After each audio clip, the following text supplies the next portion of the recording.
आजको यो के छ हालखबरमा निमाजीलाई स्वागत छ। धन्यवाद। मलाई पहिला तपाईबाट अब भनौँ न राजनीतिक दलमा त थोरै नै महिलाहरू सक्रिय रूपमा लागिराख्नु भएको छ हैन। त्यो भन्दा पनि के यो राजनीतिक दलहरू यो के को लागि बनेका हुँदा रहेछन्, राजनीतिक दलहरू कुन उद्देश्यको लागि स्थापित भएका हुन्छन् भन्ने तपाईलाई लाग्छ? यो राजनीतिक दल जति बेला स्थापना भयो त्यति बेला यो स्थापना हुनुको उद्देश्य के थियो भने देशमा लोकतन्त्र थिएन, अटोक्रेसी भनौँ न, त्यस्तो अवस्था थियो। देशमा लोकतन्त्र स्थापनाको लागि चाहिँ यी दलहरू स्थापना भए, जति बेला स्थापना भए र यो जुन स्थापना हुनुको यसको मूल ध्येय छ यहाँसम्म आइपुग्दाखेरि यसले आफ्नो ट्र्याक सही बाटोमा लिएको जस्तो नलिएको जस्तो अहिले आएर यहाँ देखिन्छ के। र राजनीतिक दलहरूले जो समाजमा रहेका जुन मुद्दाहरू छन् ती मुद्दाहरूमा इन्भल्भ हुनुभन्दा आफ्नो निजी अथवा आफू कसरी पावरमा जान सकिन्छ भन्ने विषयमा बढी केन्द्रित भए जस्तो देखिन्छ अहिले चाहिँ। तर यसको उद्देश्य भनेको त लोकतन्त्र स्थापना, त्यसको सञ्चालन, त्यसको मजबुतीकरण। भनेपछि अहिले नेपालको कन्टेक्स्टमा चाहिँ दलहरू आफ्नो प्रमुख गोलबाट डेभिएट भए, उनीहरू जे कामको लागि लड्नुपर्ने थियो, जुन कुराको लागि भनौँ जुन एउटा उद्देश्य प्राप्तिको लागि स्थापित थिए त्योभन्दा अलिकति टाढा टाढा हुँदै गएछन् भन्नु खोज्नुभयो? केही मात्रामा जनतामा यत्रो ठुलो वितृष्णा देखिन्छ दल भन्दा बित्तिकै। तर अन्ततोगत त फेरि दलसँगै जोडिनुपर्छ, राजनीतिभन्दा बाहिर त समाज त छैन। र जुन लक्ष्य अनुसार दलहरूले आफ्नो काम गर्नु पर्थ्यो, जनताको मनोभावना बुझेर काम गर्नु पर्थ्यो, त्यो कता कता नभएको हो कि भन्ने जस्तो चाहिँ देखिन्छ। त्यो चाहिँ सत्य बोल्नुपर्छ हामीले। तपाईँ कङ्ग्रेसको चाहिँ सबैभन्दा कान्छो उमेरको महासमिति सदस्य पनि हुनुभएको थियो है? हजुर। 21 वर्षकै उमेरमा भन्ने कुरा भयो होइन। तपाईँले अलिकति आफ्नो यो राजनीतिप्रति के त्यो अब 21 वर्षमा महासमिति सदस्य हुनलाई त पक्का पनि धेरै वर्षदेखि सक्रिय हुनुभएको थियो होला होइन। त्यो केले आकर्षित गरेर तपाईँ यो पोलिटिक्समा लाग्नुभयो? राजनीतिमा मेरो त हजुरबुवाको पालादेखि नै यो राजनीतिमै हुनुहुन्थ्यो। उहाँहरू 7 सालको क्रान्तिमा संलग्न हुनुहुन्थ्यो। प्लस त्यो इन्भाइरोमेन्ट नै आयो घरमा। हामी बच्चै हुने बेलामा हाम्रो बुवाहरू त्यति बेलाको चुनाव लड्नु भएको, हाम्रो घरमा परपाहुना आउने र पोलिटिकल व्यक्तिहरू आउने, पोलिटिकल गफहरू हुने, त्यसले हामीलाई जोड्दै जोड्दै लग्यो। प्लस बुवा आमाको त्यो काउन्सिलिङ भनौँ न, उहाँ बुवाको चाहिँ त्यसले चाहिँ पोलिटिक्समा जोडायो हामीलाई। हामी सानै छँदा हामी नाच्ने गाउने गर्थ्यौँ, के अरे गीत गाउने गर्थ्यौँ। त्यो बेला हामीलाई याद छ कि छाती ठोकेर उठौँ चार तारे झन्डा बोकेर भनेर गीत गाउन हामीलाई लहर जानुहुन्थ्यो विभिन्न कार्यक्रमहरूमा, सांस्कृतिक कार्यक्रमहरूमा। त्यो सँगसँगै झन्डासँगै हामी जोडिएर आयौँ कि।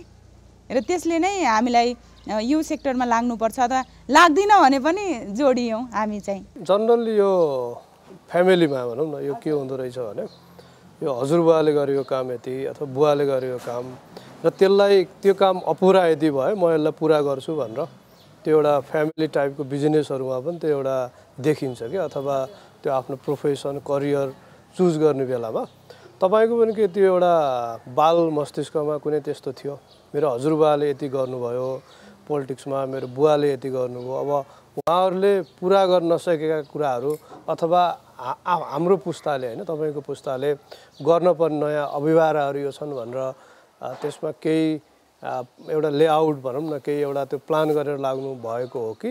पोलिटिक्समा लाग्दा त त्यसरी प्लान गरेर लागिएन सुरुमा, त्यो हेरै लाग्छ जस्तो नि मलाई लाग्दैन। हेर्नुहोस्, र नेपालको पोलिटिक्समा प्लान गरेर लाग्छु र यो प्राप्ति गर्छु भनेर प्राप्ति पनि हुँदैन समयमा। देख्नु न, अहिले भर्खरै संसद विघटन भयो, संसद पुनर्स्थापना हुन्छ कि हुँदैन नि थाहा भएन। ठ्याक्क अर्को जमर कट्टेलवाला पार्टीले नेकपा लग्यो। सोचेको थियौँ हामी कसैले? पोलिटिक्समा त ठ्याक्कै त्यो यो नभए कुरा यो भन्ने कुरा हुँदैन। के चिज चाहिँ हुन्छ भने यो पोलिटिक्स भनेको त नीति बनाउने ठाउँ पनि हो र कार्यान्वयन गर्ने ठाउँ पनि हो, आवाज उठाउने ठाउँ पनि हो, सदन सडक सबै ठाउँमा आवाज जाने ठाउँ हो। त्यो हुनाले पछाडि परेको वर्ग, दमित भएको वर्ग सबैलाई सबैको आवाज चाहिँ बोल्न सकिन्छ है अथवा उठाउन सकिन्छ है भन्ने कुरा चाहिँ हो। ठ्याक्कै योजना गरेर म यो होइन यो पोलिटिक्समा गएर यो प्राप्ति हुन्छ भन्ने कुरा त हुँदैन। पोलिटिक्समा त धेरै वितृष्णा हुन्छ, पोलिटिक्समा धेरै फ्लक्चुएट हुन्छ कि घरि पुगे जस्तो घरि नपुगे जस्तो, त्यसले त प्लान गर्ने भन्ने चाहिँ अहिले भनौँ तपाईँहरूकै पुस्तालाई सोध्यो भने पनि अब हार्डली 5-6% मात्रै युथहरूको यो राजनीतिप्रति चासो छ क्या। जनरली वितृष्णा नै देखिन्छ। त्यो अहिले पछिल्लो सर्वेहरूले पनि त्यो युथहरूको सर्वेहरूले पनि त्यही भन्छ क्या। तपाईँलाई केले बाँधिराखेको छ यहाँ? तपाईँले भन्नुभयो युथहरूको चासो छैन भन्ने कुरा भन्नुभयो नि। युथहरूको चासो छ पोलिटिक्समा, तर यो टाइपको पोलिटिक्सप्रतिको उनको वितृष्णा हो। राजनीति हामीले चाहिँ राजनीति बुझाउने कुरा नै गलत बुझिराखेका छौँ कि। राजनीति भनेको झन्डा उचाल्ने, जिन्दाबाद मुर्दाबाद गर्ने, कमिसन खाने, यो कुरा बुझेको छौँ नि। त्यो गलत बुझाइ भएको हुनाले वितृष्णा छ कि भन्ने हो। तर राजनीतिप्रति सबै युवाहरू आकर्षित छ। मलाई चाहिँ त्यस्तो लाग्छ एउटा कुरा। अरू कुरा चाहिँ तपाईँलाई के कुराले बाँधिराखेको छ भन्ने कुरा चाहिँ म पनि सोध्छु क्या। म किन पोलिटिक्समा कन्टिन्यू गरिराखेको छु त? त्यसले चाहिँ मलाई पनि प्रश्न गरिरहेको हुन्छ, मेरो आत्मालाई पनि। र मलाई लाग्छ अन्ततः त हामी जन्मेको त यही देशमा हो नि, होइन? हामी जहाँ जान्छौँ दोस्रो दर्जाको नागरिक हुन्छौँ। यो देशभन्दा अर्को जुन देशमा गए पनि हामी दोस्रो दर्जाको नागरिक हुने हो। यो देश त बनाउनु छ नि त हामीले। त्यो हुनाले फोहोर छ भनेर कति दिन नाक थुनेर हामी हिँड्ने? फोहोर त सफा गर्नु पर्यो नि। भलै फोहोर सफा गर्दा छिटा आउन सक्छ, त्यसलाई त धुनु पर्यो, सफा गर्नु पर्यो। तर फोहोर त सफा गर्नु पर्यो नि हामीले।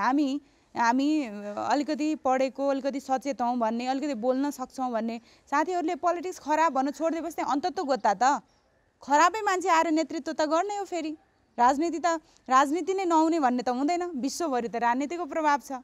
यो देश पनि त्यही राजनीतिकै कारणले बन्ने, बिग्रिने, के हुने भन्ने कुरा हो। अस्ति मात्र केपी ओलीले संसद विघटन गरेको एउटा निर्णयले देशमा कतिको द्वन्द्व अथवा कतिको चलायमान भयो हेर्नु न।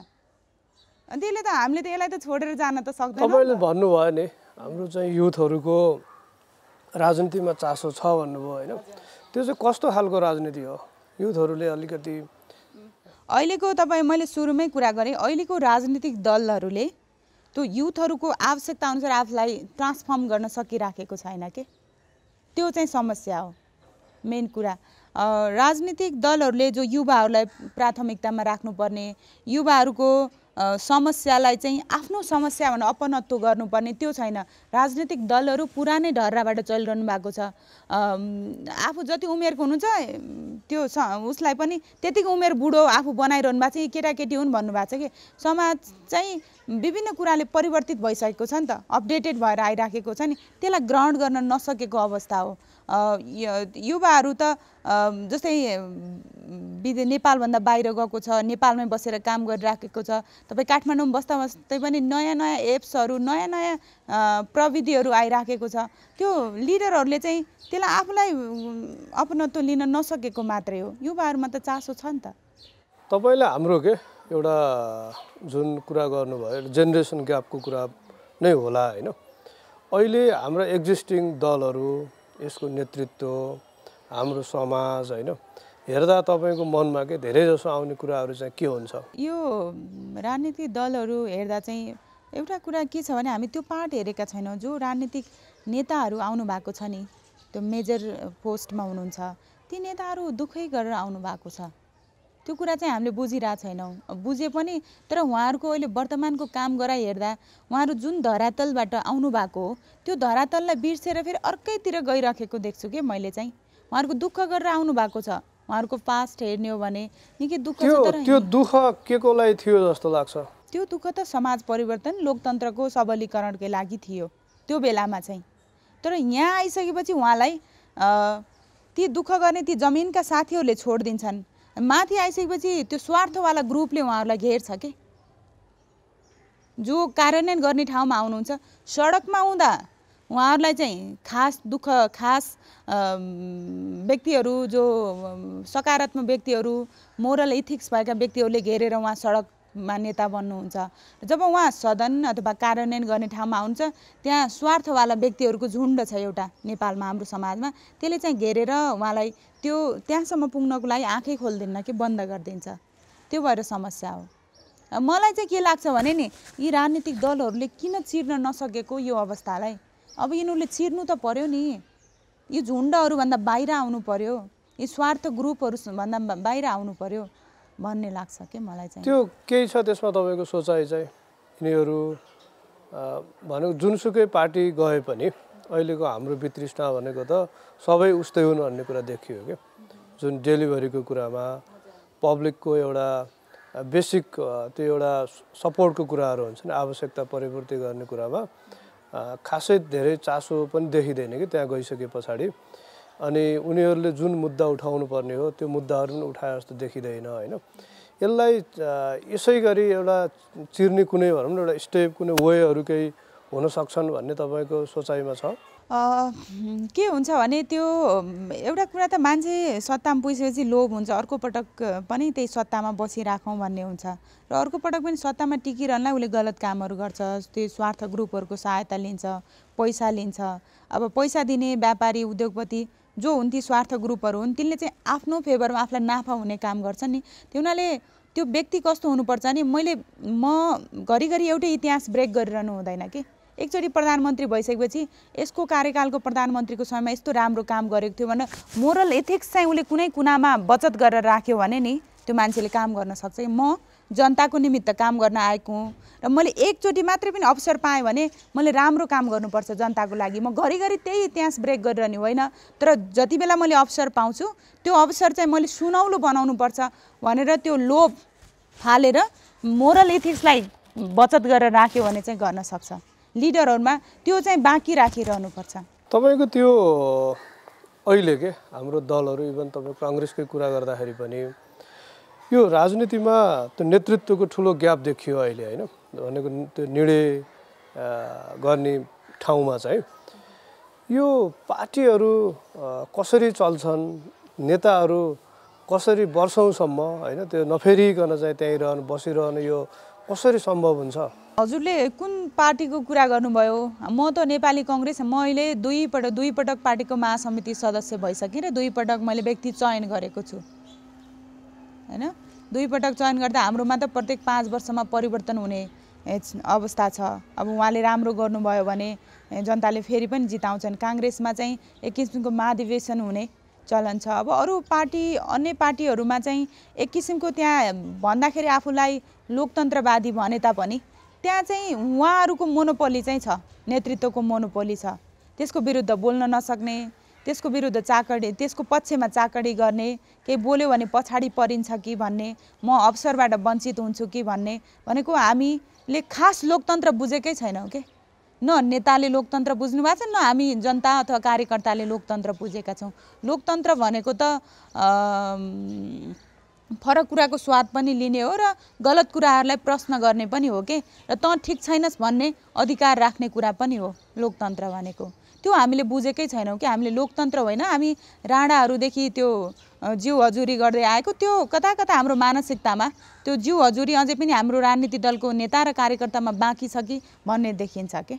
त्यसको प्रभाव हो। कति वर्षदेखि सक्रिय हुनुभयो अरे पोलिटिक्समा? अब बच्चामा पोलिटिकल कार्यक्रममा सँगै हिँड्यो, बच्चासँगै हिँड्यो, त्यो चाहिँ एउटा कुरा भयो। खासमा स्कुल पढ्दा पनि संलग्न भयो। खासमा म 11-12 पढ्ने बेलादेखि भनौँ न 60-62को चरणदेखि स्कुलदेखि 9-10देखि चाहिँ म सक्रिय भएँ पोलिटिक्समा। त्यो बेलादेखि तपाईँले पोलिटिक्समा लागिसकेपछि, किनभने त त्यो एउटा सपना हुन्छ नि त, त्यहाँ त त्यो त सपनासँगै जोडिएको कुरा हो होइन। तपाईँको त्यो बेलादेखिको जुन एउटा सपनालाई के विस्तारमा बताउनु पर्यो भने त्यसको चित्र कस्तो छ अहिले तपाईँको मस्तिष्कमा? एउटा कुरा म तपाईँलाई मेरो अलिकति ब्याकग्राउन्डतिर लान्छु। म त्यस्तो ठाउँको पोलिटिक्स गरेर आएको केटी हो जहाँ चाहिँ हाम्रो मोहन विक्रम सिंहको राष्ट्रिय जनमोर्चा भने एकदम सक्रिय त्यहाँ त्यति बेला। काङ्ग्रेस भनेको चाहिँ दलाल हो होइन, यो पुँजीपति हो, यस्तो टाइपको के भारतीय दलाल हो, विस्तारवाद हो भन्ने हामीले स्कुल पढ्दै गर्दा नि दलालका छोराछोरीहरू आए भन्ने त्यस्तोबाट हामी हुर्किँदै आएको त्यो समयमा। अनि मेरो बुवाले भन्नुहुन्थ्यो यिनीहरू चाहिँ देखाउने दाँत र लुकाउने दाँत फरक छ, यिनीहरूले भन्दा दलाल भन्छन्, आफै चाहिँ भारतमा गएर दलाली गरेर बसिरहेछन् भने एउटा त्यसरी चाहिँ हामी ग्रुम हुँदै आयौँ र अहिले चाहिँ बरु फरक पोलिटिकल पार्टीको मान्छेलाई सम्मान गर्ने बस्ने चलन थियो। अलि अगाडि 48 पछिको यो समयमा फरक पोलिटिकल पार्टीको मान्छेलाई पिटिहाल्नुपर्ने क्या, त्यसलाई गलतै हाल्नुपर्ने, त्यस्तो समाजबाट परिष्कृत भएर हामी यहाँसम्म आइपुगेका छौँ। अहिले चाहिँ एउटै एजेन्डा भयो भने फरक पार्टीको साथीहरू पनि एकै ठाउँ जान सकिन्छ है। जस्तै नेकपाभित्र फुटेको अर्को जो एउटा साथीहरू छ उनीहरू र हामीले संसद पुनर्स्थापना हुनुपर्छ भने एउटै मञ्चमा गयौँ के, एउटै इस्युमा लाग्यौँ नि त हामी चाहिँ। त्यस्तो अवस्था छ। होइन, मैले तपाईँको आफ्नो सपनाको कुरा गरेँ हो क्या। तपाईँले देखेको सपना जुन छ नि त्यो इट कुड बी र होइन, यो क्लियर हुनुपर्छ भन्ने पनि छैन कि। अब जनरल्ली हरेक कुराले त पोलिटिक्स गर्ने मान्छेलाई झकझकाउँछ नि त, किनभने पोलिटिक्समै अब एक्टिभ मान्छेको त थट प्रोसेस पनि फरक हुनु पऱ्यो, किनभने त्यो त प्रब्लम सल्भिङ अप्रोचबाट जानु पऱ्यो नि त, समस्या देखाउने भन्दा पनि। त्यसले त सपनालाई म्याटेरियलाइज गर्ने हो नि त। त्यो ड्राइभिङ सिटमा बसेको मान्छेले देखेको सपना के हो भन्ने कुरा मैले चाहिँ देखेको सपना के हो भने पोलिटिक्समा जो अहिले यो व्यतिथिहरू छ नि, मैले खास देखेको सपना के हो भने पोलिटिकल पर्सनहरू देख्दा व्यक्तिहरूले चाहिँ शिर झुकाओस् के, ओ यो त हाम्रो लागि लडेको मान्छे। त्यो जो अहिले पोलिटिकल पर्सन देख्दा ए पोलिटिक्स गर्ने मान्छे आयो, छ्या यसलाई नभेटौँ यता फर्कौँ भन्नेबाट त्यसलाई चेन्ज गरेर यो पोलिटिकल मान्छे आयो जाऊँ न एकचोटि भेटौँ, ओहो उहाँ जतिको मान्छे भएको हुनाले हामीले यो चेन्ज प्राप्त गऱ्यौँ भनेर झुक्ने बनाउनुपर्छ अथवा रेस्पेक्ट गर्ने बनाउनुपर्छ भन्ने चाहिँ मेरो सपना छ। तपाईँलाई के छ यो नेपाल हाम्रो समयमा ओभरअल हेर्दाखेरि त अहिले शिक्षा स्वास्थ्यको कुराहरू त खस्किँदैछ। अब यो जुन राज्यले भनौँ न त्यो पब्लिक डेलिभरीको कुराहरूमा त गुणस्तरको जहिले नै प्रश्न छ, त्यहाँ अत्याधिक राजनीतिकरण छ होइन, र उनीहरूले बेसिक पनि त्यो क्वालिटी डेलिभरी गर्न सकिरहेको छैन। अलिअलि चाहिँ प्राइभेटतिरबाट भइरहेको छ होइन। अब यस्तो अवस्थामा के तपाईँको आफ्नो अब्जर्भेसन हाम्रो चाहिँ पब्लिक सर्भिसेसहरूलाई तपाईँले कसरी हेर्नुपर्छ, कम्तीमा यस्तो त हुनुपर्ने है भनेर अरू देशहरूसँग कुनै कम्पेरिजन हुँदाखेरि तपाईँको के छलफलमा कस्तो कुराहरू आउँछन्? मलाई मैले भन्छु हाम्रो साथीहरूलाई पनि के भन्छु भने यी सबै सेक्टरहरू लोकतन्त्रको रिफ्लेक्सन केबाट हुने भन्ने कुरा हेर। हामीले जिल्ला प्रशासन कार्यालयमा जाने बेलामा नागरिकता लिँदै गर्दा लाइन लाग्न नपरोस् है, अनि लाइसेन्स लिन जाँदै गर्दा त्यहाँ घुस खाउन नपरोस्, अनलाइनबाट सिस्टमबाट भर्न सकियोस्, कहीँ पनि लाइन लाग्न नपरोस् क्या, आफ्नो सिस्टममा मेरो पालो। जस्तै हामीले ब्याङ्कमा जाँदा टोकन नम्बर यति नम्बर आउनुहोस् भनिन्छ नि, त्यसरी नै लोकतन्त्रको रिफ्लेक्सन हुनुपर्छ भन्ने लाग्छ भन्ने हामी यसो छलफल गर्छौँ क्या हाम्रो साथीहरू। अनि तपाईँले भने जस्तो नेतृत्व तहमा अहिलेको पब्लिक त्यो सर्भिसहरूको सेवा प्रवाह पहिलाको भन्दा त केही सुधार छ, तर पनि करप्सन चाहिँ यति धेरै छ कि मेन कुरा चाहिँ त्यो पोलिटिकल लिडर जो पोलिटिकल लिडर यता लिडर र कार्यान्वयन गर्ने ठाउँमा छ नि हाम्रो जो कर्मचारीहरू हुनुहुन्छ, प्रशासन संयन्त्र छ, त्यहाँ चाहिँ लोभ भन्ने कुरा कि लोभ भन्ने कुराको अन्त्य भयो भने सबै कुरा राम्रो हुन्छ। त्यहाँ काम गर्ने तौर तरिका र लोभ जेमा पनि कहाँ गएर अड्केको छ भन्दा तपाईँ मन्त्री बन्नुहुन्छ, त्यहाँ मन्त्रीहरूलाई कमिसनको कुरा हुन्छ, त्यहाँ लोभ हुन्छ। अनि कर्मचारी ठिक टाइममा काम गर्दिन्न, 2 दिन 3 दिन लगाइदिन्छ, यसो चिया खानु पर्यो नि खाजा खानु पर्यो भन्ने लोभ गर्छ, त्यहाँनिर अल्झिन्छ। सबै कुरा कहाँ गएर अल्झिन्छ भन्दा लोभले गएर अल्झिरहेछ कि यो कुराको अन्त्य हामीले कसरी गर्छौँ, बरु यो विषयमा छलफल गर्नु जरुर छ कि लोभ कसरी अन्त्य गर्ने भन्ने कुरा। जहाँ पनि अल्झेको चाहिँ यही कुराले हो, लोभले। मान्छेलाई किन पुगिराखेको छैन, मान्छेसँग ब्याङ्कमा 1.5 करोड छ, यसको त केही सोलुसन होला नि। हामीलाई त्यो लिगल तपाईँ अब कानुनको पनि विद्यार्थी होइन, हामीले बनाएका कानुनी संरचनाहरू फितलो हुँदा अथवा यसलाई राम्रोसँग लागू गर्न सक्दाखेरिको यो समस्या हो कि हो?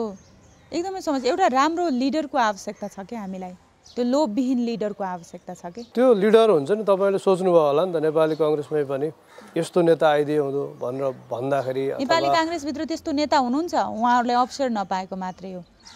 अहिले यो समाज त पुँजीवादी भन्नुहुन्छ नि, हामीले चुनावमा जाँदै गर्दा मासु र भात खुवाउनेको पछि लाग्नेहरू हाम्रो जमात छौँ नि त। हामी जसले मासु भात खुवाउँछ, जसले राम्रो सिद्धान्त कुरा गर्छ, कार्यान्वयनको कुरा गर्छ, ती व्यक्तिहरूसँग त पैसा त हुँदैन।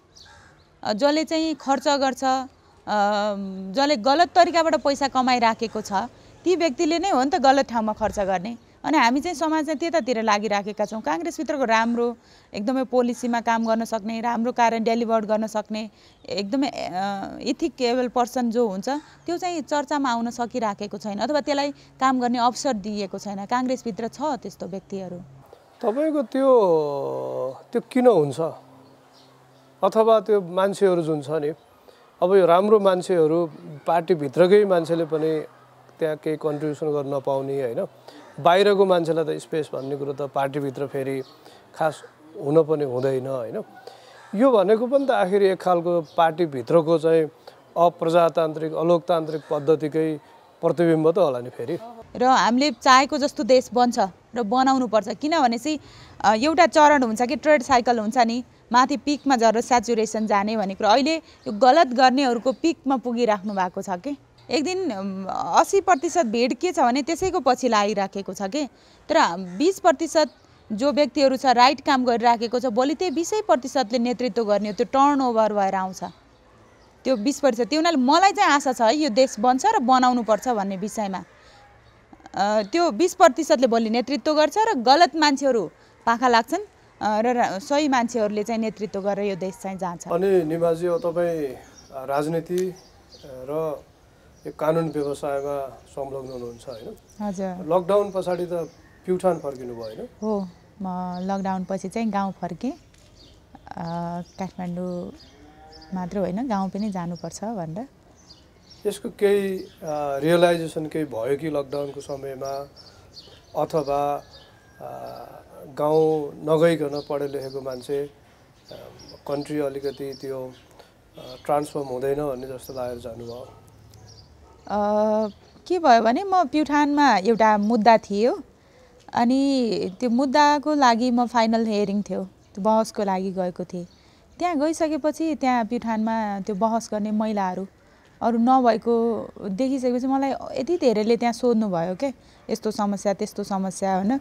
खास महिलाकै समस्या बुझेर महिलाकै विषयमा लेख्नलाई त यहाँ त महिला वकिल पनि त चाहियो नि भन्नेपछि मलाई त्यहाँ डाइभर्ट हुँदै हुँदै गएर अहिले म कन्टिन्यू 6 महिना म प्युठानमा बसिराखेको छु, त्यहाँ लिगल प्र्याक्टिस गरिराखेको छु।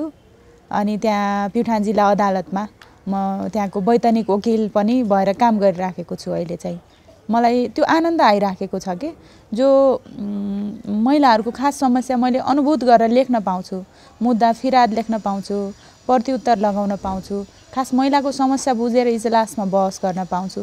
त्यति बेला चाहिँ मलाई आनन्द लागेको छ। म चाहिँ खुसी छु प्युठान फर्केको विषय। अहिले के हामी अब जनरल्ली यो महिला पुरुषको कुरा गर्दाखेरि अहिले पछिल्लो समयमा धेरै आन्दोलनहरू नि भए होइन। यो जताततै पुरुषवादी सोच हावी भयो, यसले महिलाहरूलाई साइकोलोजिकल्ली इभन सोसल्ली कल्चरल्ली पनि त्यो एउटा सम्मानित स्पेस पनि दिएन, नेतृत्व तहमा पुग्नलाई गाह्रो भयो भन्ने त एउटा सबैको आवाज छ होइन। यसमा तपाईँको व्यक्तिगत अनुभव के छ? यस्तो छ है, यो अब हाम्रो त जे पनि पुरुष प्रधान समाज छ, अझै पनि कस्तो देखिन्छ भने तिमी महिलाहरूलाई हामीले यत्तिकै धेरै अवसर दिएका छौँ त भनेको पुरुष तपाईँ साउ हो, हामी चाहिँ अवसर लिने व्यक्ति हो, त्यस्तो भाषाहरू बोलिन्छ कि। र राजनीतिमा त अझ धेरै यस्तो समस्या छ र हामी महिलाहरूलाई चाहिँ दिने ठाउँमा मात्र राख्ने के, यिनीहरूले गर्न सक्छन् भने ल्याइदिउँ न महिलाहरूलाई भनेर ल्याइदिने अवस्था मात्रै छ कि। खास यो चाहिँ क्षमतावान महिला हो, यो चाहिँ सक्छ भन्ने हिसाबले होइन, समाजको नाक छोप्नलाई अब संविधानमै लेखिएको छ 1-2वटा महिलाहरू देखाइदिनुपर्छ भनेर ल्याउने अवस्था छ कि। तपाईँलाई म मेरो उदाहरण भनौँ, हामी सबैको उदाहरण छ, हरेक महिलाहरूको आफ्नो पीडा छ। तपाईँले राजनीतिक सेक्टरमा लागेको महिला भन्नुहोस्, लिगल सेक्टरमा लागेको महिलाहरू भन्नुहोस्, त्यहाँ चाहिँ के हुन्छ भने ठुलो आमसभा हुन्छ। हेर्नुहोस् है, आमसभामा एउटा आमसभामा 15-20 जना व्यक्तिहरू आमसभामा बोल्नुहुन्छ नर्मली, कोही के, तर त्यहाँ चाहिँ 1-2टा मात्र महिलाहरू बोल्नुहुन्छ कि। अनि के भन्नुहुन्छ भन्दा, बोलिहाल्यो त तिमीहरूको सट्टामा त्यही महिला बोल्यो त पुगिहाल्यो नि, किन अरू महिला धेरै बोल्न पर्यो भने हामीलाई चाहिँ समावेशी मात्र गराइन्छ कि, समानुपातिक हजुर समानुपातिक प्रतिनिधित्व गराइन्न कि। 15 जना पुरुष बोल्दै गर्दा त्यसको 33% भनेको 3, 4, 5 वटा महिला त बोल्नु पर्यो नि त। यो छ नि अब यो नेपाली कांग्रेसको मात्रै होइन कि सबै राजनीतिक दलहरूमा अब यो मेजर डिसिजन मेकिङमा जुन फेसहरू देखाउनु पर्यो भने मञ्चमा देख्नु पर्यो भने त्यहाँ पुरुषै पुरुष हुन्छ, प्रायः त्यो चाहिँ अब एउटै समूहको हुन्छ कि भनेको अब धेरै अब एउटा जात समूहकै त्यहाँ डोमिनेसन देखिन्छ होइन। त्यसको प्रभाव के र त्यो पुरुषको मञ्चमा उपस्थितिको लागि उनीहरूको क्षमतामाथि प्रश्न गरिँदैन कि त्यहाँ उसलाई सक्षम असक्षम भन्ने कुरा हुँदैन। तर एउटा महिलालाई लानु पर्यो भने निकै अब जज गरिन्छ, यसले सक्ने हो कि होइन, के गर्छ भन्ने जुन गेटकिपरहरू छन् नि त्यो धेरै ठाउँमा अब त्यो गेटकिपरहरूलाई पार गर्दै जानुपर्ने पनि हुन्छ जस्तो देखिन्छ। यसको यो साइकोलोजिकल इम्प्याक्ट चाहिँ कस्तो हुन्छ तपाईँलाई एज अ व्यक्तिगत रूपमा महिलाको रूपमा त्यो इमेजहरू त्यो फोटोहरू त्यो न्युजहरू हरेक दिन जस्तो हेरिरहनु पर्दा हामीलाई के घरिघरि हामीलाई लाग्छ जति एबल सक्षम महिला छौँ भने पनि त्यो विभिन्न ठाउँमा जस्तै हिंसा बेहोरिरहेको हुन्छौँ कि हामीले।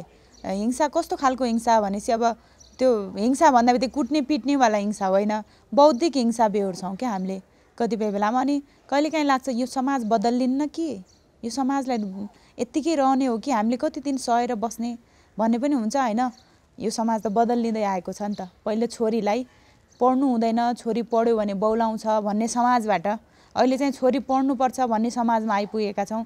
यसलाई निरन्तर दबाब चाहिँ दिइराख्नुपर्छ भन्ने चाहिँ लाग्छ। अनि हामीले चाहिँ यो निरन्तर दबाब दिइराख्ने महिलाहरू, बोल्ने छोरीहरू क्या, क्वेसन गर्ने छोरीहरूलाई चाहिँ हामीले चाहिँ त्यतिकै उनीहरूले त्यतिकै समाजमा फेरि उनीहरूले अपहेलना पनि बेहोरिराखेका हुन्छन्।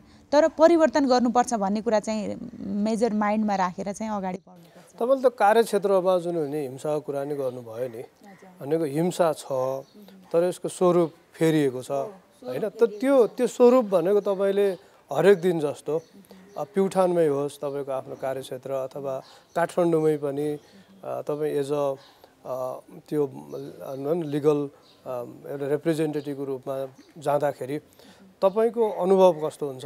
म तपाईँलाई एउटा सानो उदाहरण भन्छु। मैले प्युठान जिल्लामा मैले अब काठमाडौँमा नि बहस गर्छु प्लस प्युठानमा पनि। मलाई चाहिँ म त्यहाँ लयर अब त्यहाँ महिला एकदमै कम हुनुहुन्छ, ल लाइसेन्स लिएको अनि प्र्याक्टिसमा चाहिँ हुनुहुन्न, म नै छु। अनि त्यहाँ चाहिँ आउने व्यक्तिहरूले के भन्नुहुन्छ भने वकिल्नी म्याडम भन्नुहुन्छ क्या मलाई। अनि वकिल्नी म्याडमबाट वकिल बन्नुपर्ने छ म एउटा कुरा। अर्को कुरा चाहिँ केटीले पनि मुद्दा जिताउँछ र केटीले पनि बहस गर्छ र भनेको मुद्दा जिताउने जोखिम कसले मोल्ने हो भन्दा केटाले मोल्ने हो, केटीले जोखिम मोल्न सक्दैन भन्ने त्यो। अनि आफ्नो को पार्टनरहरूले पनि तिमीले राम्रो बहस गर्यौ है, तिमीले आज यो विषय जेन्युन विषय उठायौ भन्दा तिमी कस्तो राम्री चिटिक्क परेर आएकी छौ, त्यो पनि हामीलाई एक किसिमको हाम्रो कर्म हाम्रो कन्टेन्टमा हाम्रो बहस हुनुभन्दा हाम्रो फिजिकल हाम्रो ड्रेसअपमा बहस हुन्छ, त्यो पनि एक प्रकारको हिंसा हो के, हामीले बेहोर्ने हिंसा हो त्यो। त्यो राजनीतिक दलहरूभित्र पनि त्यस्तै खालको हिंसाहरू भोग्नुपर्ने हुन्छ। राजनीतिक दलमा पनि धेरै जस्तो के हुन्छ भने महिलाहरू मञ्चमा जाने, आसन ग्रहण गर्ने र भाषण नगर्ने, उहाँहरूलाई भाषण गर्न दिइँदैन। मञ्चमा बसिस् त, यत्रो मान्छे अगाडि हामी सँगै रहेर मञ्चमा बसिस्, भाषण त गरेनस्। अनि त्यो पनि हुन्छ, त्यहाँ पनि एक प्रकारको हिंसा हुन्छ। तर त्यहाँ चाहिँ सङ्गठित रूपमा चिर्न सकिन्छ कि आवाज उठाउन सकिन्छ। अनि त्यहीँभित्र पनि के हुन्छ नि धेरै नबोल, धेरै बोल्यो भने त नेताको आँखामा पर्न सक्दैनस्,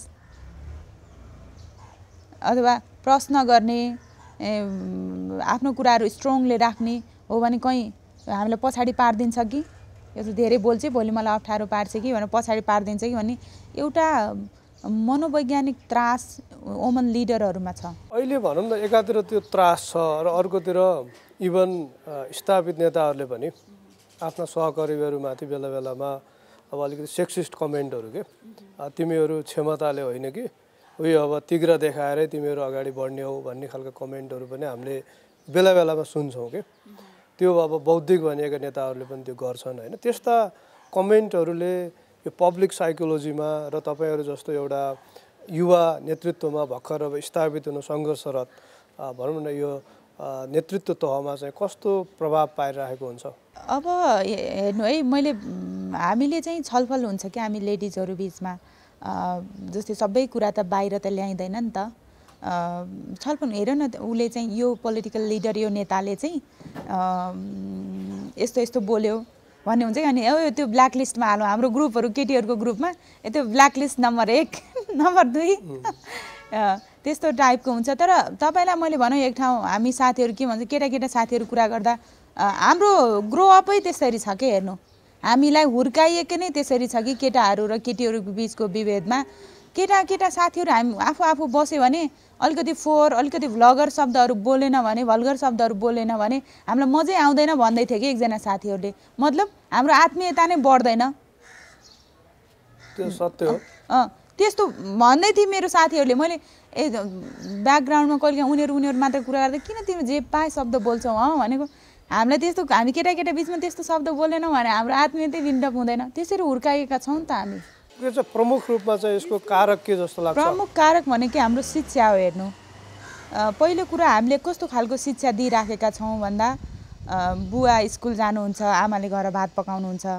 हामीले चित्र त्यसरी पढाएका छौँ नि त। आमाले के गर्नुहुन्छ, बुवाले के गर्नुहुन्छ भन्ने त्यो शिक्षाबाट हामी गाइडेड छौँ। र अर्को कुरा, हामीले हाम्रा छोरा र छोरी कसरी हुर्काइराखेका छौँ, कसरी हुर्के र कसरी हुर्काएर। अहिले मैले समस्या देख्छु के, हाम्रो चाहिँ छोरीलाई कसरी हुर्काइराखेको छ भन्दा, तिमी पढ्न पनि सक्छौ, आन्दोलनमा जान पनि सक्छौ, लड्न पनि सक्छौ, तिमी आवाज उठाउनुपर्छ, प्रतिरोध गर्नुपर्छ, आफ्नो अधिकारको निमित्त सचेत हुनुपर्छ भन्ने कुरा सिकाइराखेको छ। छोरालाई के सिकाएको छ भन्दा, तिमीले किचनको काम गर्ने होइन, तिमीले पढ, राम्रो गर, विदेश जाऊ भन्न सिकाइएको छ। यसले गर्दा कन्ट्राडिक्सन आइरहेको छ। यो यति धेरै सम्बन्ध विच्छेदहरू भइराखेको छ। Early childhood development. त्यो छोरालाई पनि तिमीले छोरी जति घरको किचनको काम पनि गर्नुपर्छ, तिमीले आफ्नो कपडा आफै धुनुपर्छ, होइन, बिहान चिया आफै पकाउनुपर्छ, आफूले खाएको भाँडा आफै माझ्नुपर्छ। त्यसरी हामीले छोरालाई चाहिँ सिकाएका छैनौँ। छोरीले सबै काम गर्दै आएको छ, त्यही कुरा पढेको छ, उसको भन्दा अझ छोरीले धेरै तलब पाउँछ, भोलि तलब बुझ्ने काम गर्छ, छोराले त्यही काम गर्छ तर घरको काम केही गर्दैन। अनि छोरा र छोरीमा यहाँ द्वन्द अब जन्मिन्छ फेरि हामीले हुर्काएका छोराछोरीमा। भनेपछि परम्परागत रोललाई जुन छ नि, जेन्डरको रोललाई भत्काउन चाहिँ आवश्यक पर्यो। आवश्यक थियो त। अब सरकारले नै प्लान गरेर, हामीले नै प्लान गरेर हामीले जन्माउने छोराछोरीलाई हामीले कसरी हुर्काउने, यसमा दलहरूको भूमिका के हुन सक्छ? दलहरूको भूमिका त, दलहरू त भोलि राजनीतिक के अरे डिसिसन लेभलमा जान्छ नि, पोलिसी बनाउने ठाउँमा हामीले पोलिसी बनाउने के। दलहरूले त भोलि पार्लियामेन्टमा गएर पोलिसी बनाउनुहुन्छ नि त, कस्तो खालको पोलिसी बनाउने, किताबहरू कसरी पब्लिक गर्ने। अर्ली चाइल्डहुड डेभलपमेन्ट हो नि त, बच्चादेखि जुन सिकाउने कुराहरू छ महिला र पुरुषलाई, केटाकेटीलाई, यसको रिफ्लेक्सन हाम्रो चाहिँ जस्टिस सिस्टममा देख्नुहुन्छ। भनेको यो महिलाहरूको केसमा अब हिंसा होस्, होइन, एसिड अट्याककै कुराहरूमा भयो, रेपको कुराहरू छ, होइन, यसमा न्याय पाउनु त एकदम गाह्रो पो छ नि। यहाँ त वर्षौँसम्म सङ्घर्ष गर्नुपर्ने देखिन्छ, भइरहेको पनि छ, होइन। पछिल्ला घटनाहरूमा पनि त्यो महिलाको माथि भएका जघन्य अपराधहरूमा त्यो कस्तो डिसमिसल खालको के, यसलाई यो केही होइन भन्ने खालको प्रवृत्ति पनि देखियो के। कतै यो चाहिँ हाम्रो सामाजिक एउटा जुन संरचना छ यसको प्रभाव हो यो। अब यस्तो छ है, अब यो दुवै कुराबाट व्याख्या गर्न चाहौँ न त। महिलाहरू बढी पीडित छन् अहिलेको हिसाबमा, केही पुरुषहरू पनि पीडित छन्। मैले अदालतमा काम गर्दा कि अर्को कुरा, हामी चाहिँ एउटा ट्रेन्ड चाहिँ के छ भने, खास अदालतको त एकदमै लामो हुन्छ, प्रोसेस लेन्दी हुन्छ भन्नेतिर छौँ। तर अहिले चाहिँ के गर्छ, मुद्दा परेको दिनबाट तेरो मुद्दा कहिले सकिन्छ भन्ने कुरा अदालतले फ्रेमै दिन्छ कि ठ्याक्कै। त्यो अदालत पनि आफ्नो टेक्निकल प्राविधिक रूपमा आफू सुध्रिएर आइराख्यो, मतलब आफूलाई परिमार्जन गर्दै आइराखेको छ त्यो कुरामा चाहिँ। अब अर्को कुरा के हुन्छ भने, टेन्टेटिभ महिलाहरू चाहिँ एक्सेसै हुँदैन कि, अदालत, पुलिस, प्रशासनमा जान एक्सेस पनि हुँदैन। र तपाईँ अदालत कुनै महिला गइरहेछ नि, मैले गेटबाट भित्र लिन्छु महिलाहरूलाई, अदालतबाट भित्र छिर्न नसकेको अवस्थामा गएर बोलाएर, अनि त आज अदालतमा देखिएकी थिइस् नि, किन गएको थियो, त्यो टोलभरि, त्यसको समाजभरि चर्चाको विषय हुन्छ। ऊ अदालत पुग्यो भने, प्रहरी कार्यालयको गेटबाट भित्र छिर्यो भने, कुन महिला छिर्यो यसरी, के हेर्न छिर्यो, त्यो एकदमै सोधी खोजीको विषय हुन्छ। तर त्यहीँनिर पुरुष छिर्यो भने वास्ता हुँदैन के। हाम्रो समाज चाहिँ यही कुरामा फरक छ। अनि सामाजिक संरचनाले न्यायको पहुँचलाई पछाडि पारेको छ एउटा कुरा। अरू कुरा चाहिँ तपाईँ भनौँ न, अझ अदालतमा त महिलाहरूको पहुँच त एकदमै कम छ के। न्यायाधीशहरूको कुरा भन्नु होइन, त्यहाँ काम गर्ने स्टाफहरू भन्नु, त्यसमा त महिलाहरूको त एक्सेसै छैन नि त। त्यो हुनाले आफ्नो वर्ग जहाँ हुन्छ त्यहाँ एक्सेस हुने हो नि त। महिलाहरू भएपछि अर्को महिलाहरूलाई डेभलप गर्नुपर्छ, अर्को महिलाहरूलाई लिगल सेक्टरमा ल्याउनुपर्छ भन्ने कुराको त उनीहरूको एक्सेस हुन्छ नि त। भोलि एउटा महिलाले गएर अर्को पुरुषसँग, हाम्रो समाज त फेरि अर्कै छ, त्यो केटी त्यो वकिलसँग त्यो न्यायाधीशसँग जोडिरहन्छ, के हुने हो फेरि त्यहाँ होइन। गलत व्याख्या हुन्छ नि त। अनि मान्छे फेरि फर्केर आफ्नो स्थानमा जान्छ। छोडिदेऊ, यसो थप समस्या बेहोर्नुभन्दा केही नगर्यो आनन्द। यो महिला सशक्तिकरणको लागि के जुन खालको असमानताहरू छन् यसलाई चिर्नको लागि राजनीतिक दलहरूमा अहिले जुन एउटा समानुपातिक जुन प्रतिनिधित्व छ नि, अथवा त्यो जुन कोटा सिस्टमको कुराहरू छ, यो हेल्पफुल छ। यो केही हदसम्म हेल्पफुल छ। यहीँनिर फेरि यो यति धेरै रिस्क छ। तपाईँले कोटा सिस्टम भन्नुहुन्छ नि, यो चाहिँ फेरि राजनीतिक दलहरूको सुझबुझपूर्ण र न्यायोचित हुन्छ नि, न्यायिक मन प्रयोग गर्न सके कि सकेनन् भन्ने कुराले चाहिँ एकदमै म्याटर गर्छ कि तपाईँलाई। जस्तै अहिले हामीले सांसदहरू जो आउनु भएको छ समानुपातिक प्रतिनिधित्वबाट प्रतिनिधित्व गर्नुहुन्छ, तीमध्ये हामीले कस्तो खालको मान्छेहरू छानेका छौँ त? कि साँच्चीकै अन्यायमा परेका, साँच्चीकै मेहनत गरेका, साँच्चीकै राजनीतिमा दुःख गरेका महिला छानेका छौँ कि पैसा धेरै भएका अथवा कसैको पावरबाट आएका, त्यो राम्रोसँग आफूलाई प्रस्तुत पनि गर्न नसक्ने त्यस्तो महिला छानेको छौँ? त्यसले म्याटर गरिराखेको छ नि। अब यो सबै क्षेत्रमा के भनौँ न, अब महिलाहरूको राजनीतिमा पनि सहभागिता चाहियो, सार्वजनिक क्षेत्रमा पनि नेतृत्व चाहियो, प्राइभेट सेक्टरमा पनि चाहियो, र एउटा सुरक्षित समाज पनि हुन पर्यो के। यो एउटा सम्मानित सुरक्षित समाज बनाउनको लागि हामीले के अहिलेको समयमा लिनुपर्ने कुराहरू होइन, केही कुराहरू भयो भने हामी अझ बेटर हुन्थ्यौँ भन्ने तपाईँलाई मनमा लागिरहेको केही कुराहरू छ? एउटा कुरा के छ भने हेर्नु, समाजमा इक्वल जस्तो पछाडि परेको वर्गलाई माथि ल्याउने, महिलालाई माथि ल्याउने, अब जनसङ्ख्या हाम्रो धेरै छ, महिलाहरूलाई माथि ल्याउने, यो चाहिँ के, यो एकैचोटि माथि लिएर चेन्ज गर्न सकिँदैन। हेर्नु, अब तपाईँ महिलालाई नेतृत्वमा स्थापित गर्न खोज्यौँ भने महिलालाई कहाँबाट स्थापित गर्ने हो त भन्दा वडामा अध्यक्ष दिने, वडा अध्यक्ष चलाउने महिलामा त क्यापेसिटी बिल्डअप हुन्छ नि त। कसरी अध्यक्ष भइसकेपछि मेजर टाउकोमा भइसकेपछि कसरी चलाउनु भन्छ, वडा अध्यक्ष दिने। हामीले कति महिलाहरू देशैभरि वडा अध्यक्ष जित्नु भएको छ त? छैन नि। 10% पनि महिलाहरू वडा अध्यक्ष जित्नु भएको छैन। कति महिलाले सचिव चलाउनु भएको छ पार्टीभित्रको जिल्लामा, कति महिला पार्टी सभापति हुनुभएको छ जिल्लामा, कति महिलाले प्रदेश प्रमुख हुनुभएको छ हाम्रोमा। त्यो त्यसरी नै बिल्डअप गर्दै माथि ल्याउने हो कि। हामी चाहिँ के गर्छौँ भने एकैचोटि थुतेर माथि लिदिन्छौँ। ग्रासरुट अप्रोच लानुपर्छ क्या हामीले। अब हामीले महिला लिन्छौँ नि, अहिले भनौँ न, अब राष्ट्रपतिज्यूको विषयमा कतिपय विवादास्पद कुराहरू आइराखेको छ नि है, अनि अरू कुनै व्यक्तिहरूको विषयमा नि कतिपय कुराहरू आउँछन्। त्यो भने के हो भने उहाँले ग्रासरुट बुझ्दै नआएको हो क्या। उहाँहरूको काम गर्ने कुराहरूमा विकास, आफूलाई परिमार्जन गर्दै गर्दै गर्दै गर्दै जानु। म चाहिँ अहिले नेपाली काङ्ग्रेसको महासमिति सदस्य हुँदै गर्दा मैले ब्याकग्राउन्डमा विभिन्न कामहरू गर्दै आएको छु के। म क्याम्पसको इकाइ अध्यक्ष भएको छु, होस्टेलको क्याप्टेन भएको छु, नेभी सङ्घको सचिव भएको छु, उपाध्यक्ष भएको छु, थुप्रै ठाउँमा काम गर्दै गर्दै यहाँनिर तपाईँ समक्ष आइपुगेको छु के। त्यो बिचको मेरो ब्याकग्राउन्ड भन्छ नि, त्यो आइस लुकेर बसेको, समुद्रमा लुकेर बसेको आइस र देखिने आइसमध्ये म त यति मात्रै देखेको छु नि त। ब्याकग्राउन्ड त मैले धेरै मेहनत गरेको छु नि त, मेरो लुकेको चिज त धेरै छ नि त। तर यति गर्दा गर्दै पनि के महिलालाई जहिले पनि तपाईँ जुनसुकै नेतृत्वमा भए पनि त्यो महिलाकै नेता मात्रै रूपमा हेरिने, समग्र देशको एउटा लिडरको रूपमा मान्छेले त्यो पर्सिभै नगर्ने के। यो किन यस्तो भइरहेको छ? हो, यहीँनिर प्रश्न छ कि तपाईँले एकदमै राइट कुरा गर्नुभयो। मलाई पनि के भन्छन् भने, म हाम्रो पार्टीभित्र काम गर्दै गर्दा महिलाको कुरा आयो भने ल निमाले गर्छ भन्ने के। मैले भन्छु मलाई समग्रको काम गर्न दिनु न, मलाई किन महिलामा मात्र लिमिटेड गरिराख्नुहुन्छ तपाईँले?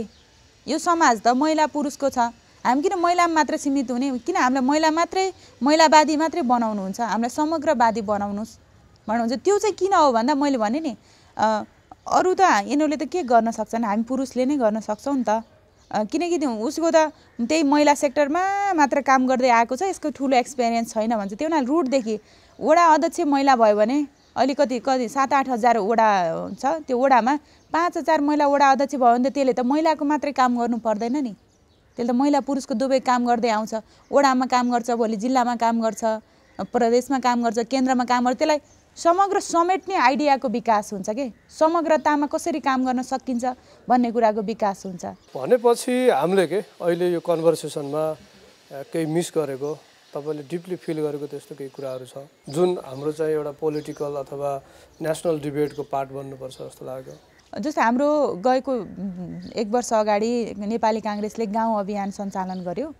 गाउँ अभियान सञ्चालन गर्दै गर्दा प्रत्येक मञ्चमा धेरै लामो वक्ताहरू हुन्छ भनेर 3 जना मात्र वक्ता राख्ने भन्ने निर्णय गर्यो के। 3 जना मात्र वक्ता राख्ने अनि त्यसले नेसनल अभियान सञ्चालन गर्ने, प्रत्येक गाउँ वडा तहसम्म जाने भन्ने कुरा भयो। त्यो भइसकेपछि मैले यसो हेर्दाखेरि जम्मा हाम्रो 3वटा जिल्लामा मात्रै महिला सभापति हुनुहुँदो रहेछ। अनि त्यसले गर्दा त 3 भन्नु न 77 मा 74 जिल्लामा त महिलाविहीन मञ्च हुँदो रहेछ कि हाम्रो काङ्ग्रेसको।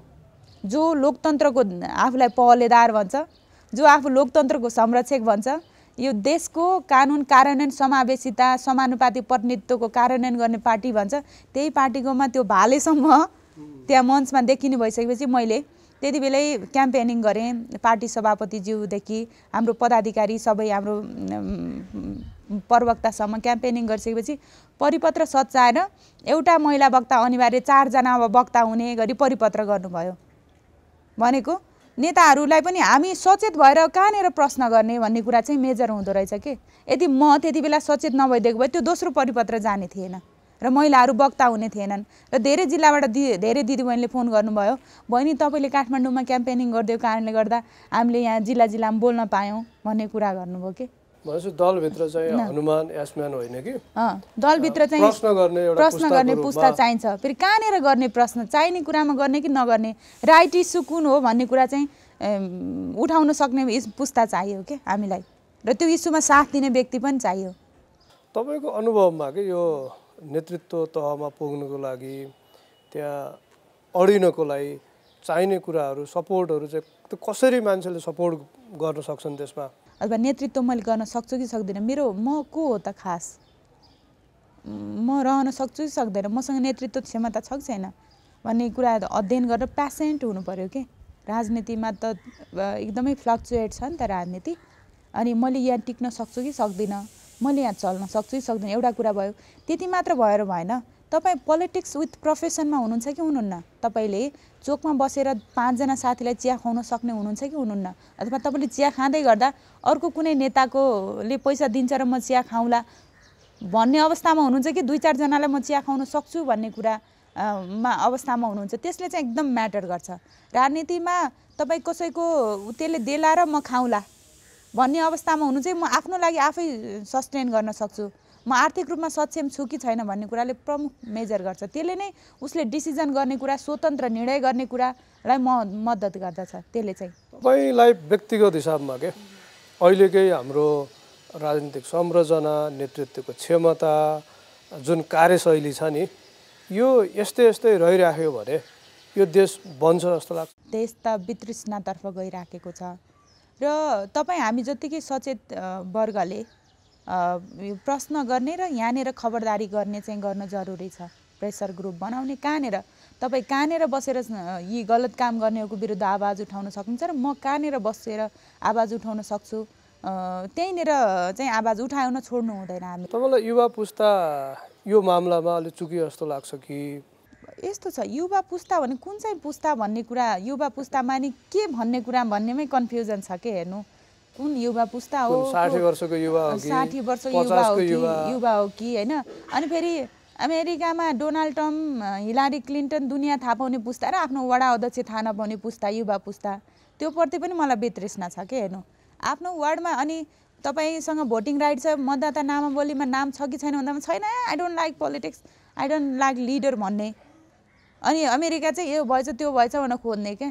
यो पुस्ता फेरि के पुस्ता हो, उसले आफ्नो अधिकारको बारेमा सचेतै नभएको पुस्ता, अनि जहिले पनि नेगेटिभ कुरा मात्र गरिरहने पुस्ता, नेपाल देशै होइन विदेश मात्र बस्नुपर्छ भन्ने पुस्ता, यी पुस्ताहरूमा पनि मैले कन्ट्राडिक्सन देख्छु के बेला बेला होइन। यो देशको अधिकारको विषयमा मेरो अधिकार के हो, यो देश सच्याउनुपर्छ भन्ने मान्छेले मतदाता नाम बोल्नु नाम त लेख्नु पऱ्यो नि, नाम लेखाउनु पऱ्यो कि परेन? मतदाता नाम बोल्नु नामै नराख्ने अनि ठुल्ठुलो कुरा गर्ने, राइट म्यान छान्ने बेलामा भोट हाल्न नगएपछि राइट म्यान छानिन्छ अनि घरभित्र बसेर सामाजिक सञ्जालमा लेखेर चेन्ज पाइन्छ। युवा पुस्ताको कुरा गर्दा तपाईँकै पुस्ताको कुरा गरौँ न, अहिले उहाँहरूको भूमिका र उहाँहरूले गर्नुपर्ने काम के, तपाईँको त्यो पुस्तालाई तपाईँले सन्देश दिनु पर्यो भने तपाईँको सन्देश के हुन्छ?